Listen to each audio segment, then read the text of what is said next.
早晨，早晨，早晨。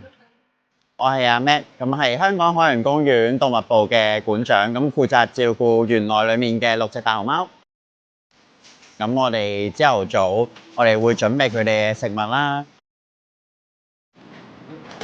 咁我哋準備完食物之後咧，其實我哋都會叫佢入一個特定嘅位置啦，我哋就會同佢做一啲護理訓練嘅。咁另一個工具咧，我需要咧就係目標棒啦。咁我哋就可以帶到我哋動物咧去唔同嘅我哋想去嘅位置啦，或者係做一啲行為出嚟啦。咁我哋就可以同佢做到體溫嘅訓練啦，或者係超聲波嘅檢查啦。所有嘅護理訓練咧都係同醫療有關啦。時候都要去了解翻佢哋嘅個性。其實我哋大熊貓同人一樣啦，都有唔同嘅性格嘅。